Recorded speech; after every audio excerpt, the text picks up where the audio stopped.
Adam, chapitre 7. Après qu'Adam dit cela à Seth son fils, il cria et dit : Que dois-je faire, car je suis en grande douleur et peine. Ève pleura et dit : Adam, mon Seigneur, lève-toi, donne-moi une partie de ta douleur pour qu'en la recevant, je la porte aussi. Car ces douleurs venues sur toi sont survenues à cause de moi. Adam lui dit : Lève-toi, va avec Seth, notre fils, près du jardin, et là, jette poussière sur vos têtes, et pleurez devant Élohim. Peut-être Élohim aura-t-il pitié de moi, et enverra son ange dans le jardin, qui ira à l'endroit où se tient l'olivier, dont provient l'huile, et vous en donnera un peu, pour que vous l'ameniez jusqu'à moi, et que je puisse enduire mes os, et être séparé de la douleur, et que je puisse vous apprendre ce moyen, ce que nous avons essayé avant. Alors Seth et Ève partirent en direction du jardin, et comme ils allaient, Ève vit qu'une bête sauvage se battait contre Seth, son fils, et le mordait. Ève commença à pleurer, et elle dit : Lorsque le jour du jugement viendra, tous les péchés me seront reprochés, et les hommes diront : Notre mère n'a pas écouté l'ordre de Élohim. Ève cria après la bête sauvage et dit : Ô bête sauvage, comment ne crains-tu pas l'image d'Élohim, que tu oses te battre avec l'image d'Élohim ? Comment ta gueule s'est-elle ouverte, tes crocs à découvert et tes poils hérissés ? Ne te rappelles-tu pas l'obéissance que tu avais avant pour ouvrir ta gueule contre l'image d'Élohim ? Alors la bête sauvage cria et dit à Ève : En vérité, notre insolence est à cause de toi, car l'exemple est venu de toi. Comment ta bouche s'est-elle ouverte pour avoir osé manger du fruit qu'Élohim te commanda de ne pas manger, jusqu'à ce qu'il change entièrement notre nature ? D'ici là, tu es incapable de supporter ce que je te dis, ou si je commence à te réprimer. Alors Seth dit à la bête sauvage : Ferme ta gueule, ô Satan, adversaire. Éloigne-toi de l'image d'Élohim, jusqu'au jour à venir, qu'Élohim t'amènera pour réprimer. Alors il dit à Seth : Voici, de toi je me tiens à part, l'image d'Élohim. La bête s'enfuit de lui. Adam, chapitre 8. Seth, avec Ève, allèrent près du jardin, et ils pleurèrent de gros sanglots, et demandèrent à Élohim d'envoyer un ange pour les aider. Élohim leur envoya Michaël, l'ange qui est le prince des âmes, et il leur dit ces mots : Seth, homme d'Élohim, ne t'efforce pas de nous supplier pour l'huile qui sort de l'arbre, cette huile de joie, pour oindre Adam ton père. Cela n'est pas pour maintenant, mais seulement à cette époque, où les années de la fin seront remplies et complètes. Alors le oint, Messie, bien-aimé, viendra ressusciter le corps d'Adam. En raison des péchés qui ont pris place, il viendra au Jourdain et sera immergé par lui, et quand il sortira de l'eau, alors Michaël viendra et oindra le nouvel Adam avec l'huile de joie. Alors après ça, il arrivera la même chose à toutes les bêtes sauvages de la terre, qui se lèveront de résurrection et seront dignes d'entrer au jardin. Je les oindrai avec cette huile. Mais toi, va vers Adam ton père, car dans 3 jours, son âme va sortir de son corps, et seront vues plusieurs merveilles aux cieux, et sur la terre, et en tous les luminaires qui sont dans les cieux. Quand l'ange eut dit cela, il disparut derrière un arbre du jardin. Adam, chapitre 9. Alors Seth et Ève partirent vers la hutte où Adam était allongé de maladie. Adam se souvint de la transgression de manger de l'arbre, et il dit à Ève : Oh, qu'as-tu fait ? Quelle sorte de mal as-tu amené sur nous et sur notre semence? Maintenant alors, dis à nos enfants comment le péché a pris place. Car voici je suis affaibli à l'extrême de ma force. Car peut-être que quand nous mourrons, les peines viendront sur la terre, et toutes les générations qui sortiront de nous besogneront, et ils nous maudiront en disant, Notre Père et notre Mère apportèrent ces maux sur nous, mots M-A-U-X. Alors Ève commença à pleurer et dit, Venez près de moi, et je vous raconterai quelle façon et comment notre péché a pris place. Au moment où votre père surveillait la portion de son lot qui lui avait été donnée par Elohim, et que je surveillais mon lot au sud et côté ouest, Satan l'adversaire vint dans le lot d'Adam, où étaient les bêtes sauvages. Il somma le serpent et lui dit, Lève-toi et viens à moi.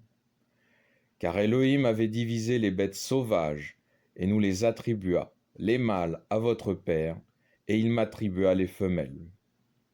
Nous avions l'habitude de les nourrir, chacun de nous, selon ce que nous avait été imparti.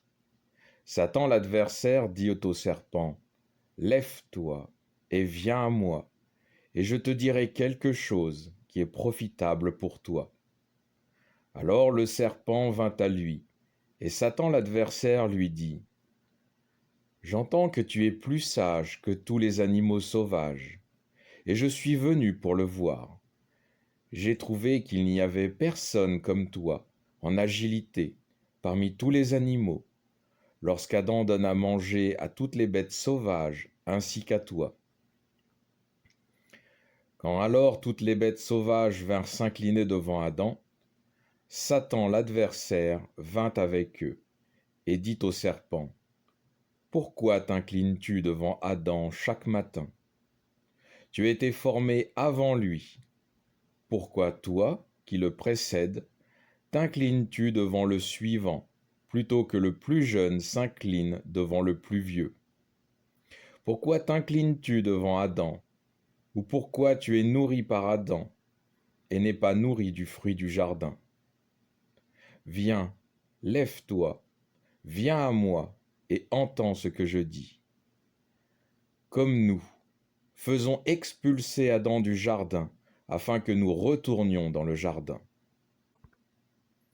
Le serpent dit, De quelle façon ou comment peut-on l'expulser du jardin? Satan l'adversaire dit au serpent, Toi, sois dans ta forme une lyre pour moi, et je prononcerai un dialogue par le pouvoir de ta bouche, et ainsi être capable de céder. Alors tous les deux vinrent vers moi, et accrochèrent leurs pieds autour du mur du jardin. Mais les anges montèrent adorer Elohim. À ce moment-là, Satan l'adversaire prit la forme d'un ange, et commença à louer Elohim d'angéliques louanges. Je m'agenouillai près du mur, et assistai à ses éloges. Je regardai, et le vis à la ressemblance d'un ange.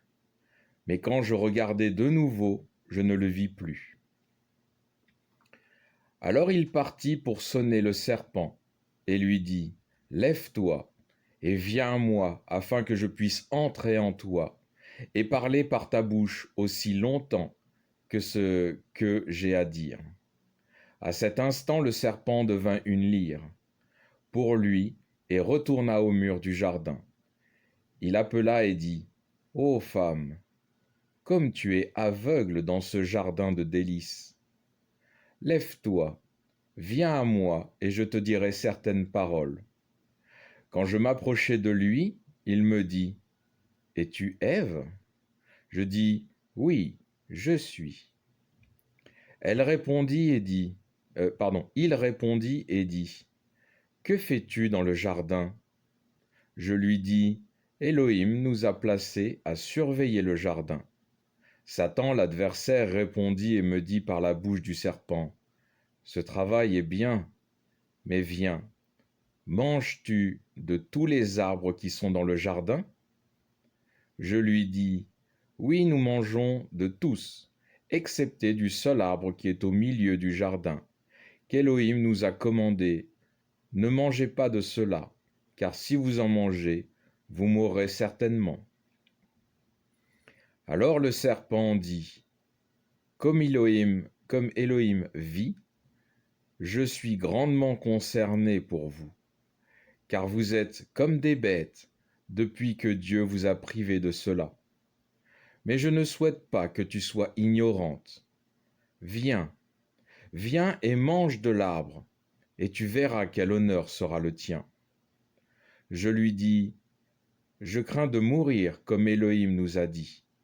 Le serpent, conjointement avec Satan l'adversaire, répondit et me dit, comme Élohim vit, tu ne mourras pas, mais si tu manges, tes yeux seront ouverts, et tu deviendras comme Élohim, connaissant le bien et le mal. Mais Élohim savait que tu deviendrais comme lui. Il te trompe en te disant, ne mange pas. Et il dit, regarde l'arbre, et vois la gloire qui est autour de l'arbre.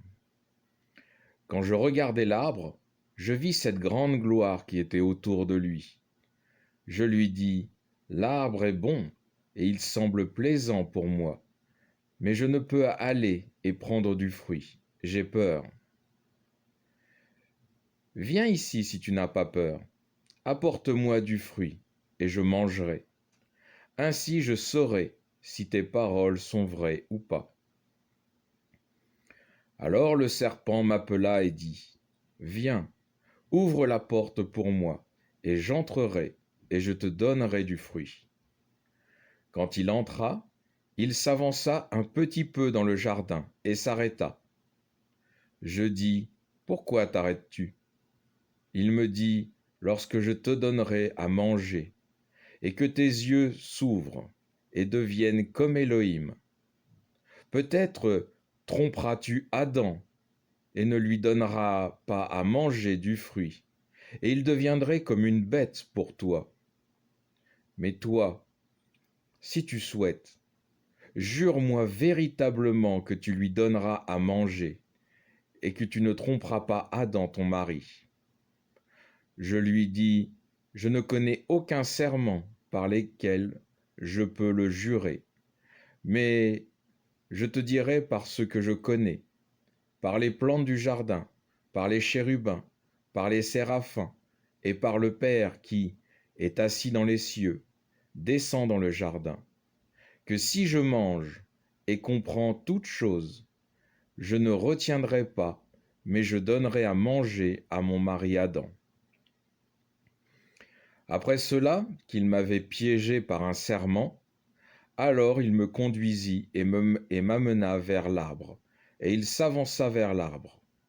Il plaça dans son fruit la tromperie, qui est le désir des péchés, prostitution, adultère, avarice.